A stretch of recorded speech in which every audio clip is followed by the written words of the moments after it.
Hello guys, akkam jirtu? Bakka gara channel keenyaatti deebitanii dhuftan jecha guyyaa har'aa airdrop haaraa wantoon kan jedhamu isinitti agarsiisa jechuudha.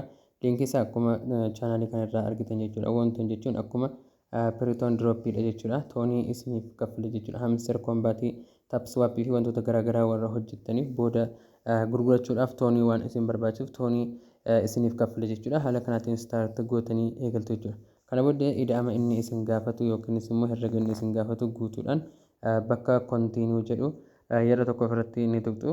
Achi afaan isin filachisa jechuudha. Laanguweejii inni isin filachisu English kan jedhu irra buufattu. Kana booddee kontiinuu kan jedhutu jira. Kontiinuu kan jedhu sana tuquudhaan gara fuulduraatti isin dabarsa. Sana booddee haala kanaatiin yeroo inni isiniif fidu chaanaalii inni qabu jechuudha. Bakka xiyyaan isinitti agarsiisaa jiru kana yeroo tokkoof irratti tuquudhaan chaanaalii isaanii deemtanii maal gootu join ni gootu jechuudha. Erga join gootanii duubatti ni deebitu.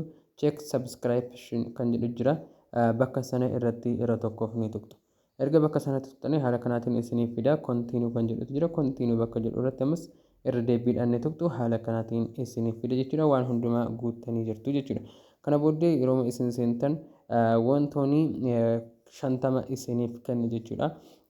Haala kanaatiin bakka kanaatti linkii keessan koppii godhachuudhaan namaaf share gochaa hojjechuu dandeessu jechuudha. Bakka kanatti immoo daily claim kan jedhu jira. Isirratti tuquudhaan guyyaa guyyaatti claim gochuu ni dandeessu jechuudha. Every 24 hour irratti jechuudha. Yeroo sa'aatii 24 hundumaa irratti claim gootu kun akkuma argitan 50 kan ture duraan amma 70 ta'ee jira jechuudha. Haala kanaatiin isiniif kennu jechuudha. Guddaas isiniif kennuu ni danda'a jechuudha. Bakka earn toon kan jedhu wantoon kan jedhu yeroo tuqxan immoo haala kanaatiin isiniif fide jechuudha. Taaksiiwwan kana hunda isaaniiyyuu haala inni isin ajajuutiin hojjettanii toonii inni haga inni isiniif kennu irraa ni sassaabattu jechuudha.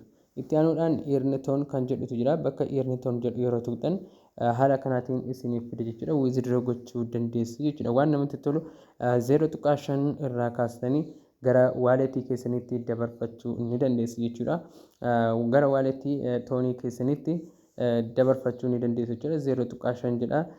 Wantoon kan jedhu jira. Ammas immoo toonii 2.5 irraa kaastanii withdraw gochuu ni dandeessu jechuudha. Kana booddee kan biraa maaltu jira? Waaleet kan jedhu ni jira. Waaleet bakka jedhu tuquudha. Waaleetii keessan irratti ni tuqxu jechuudha.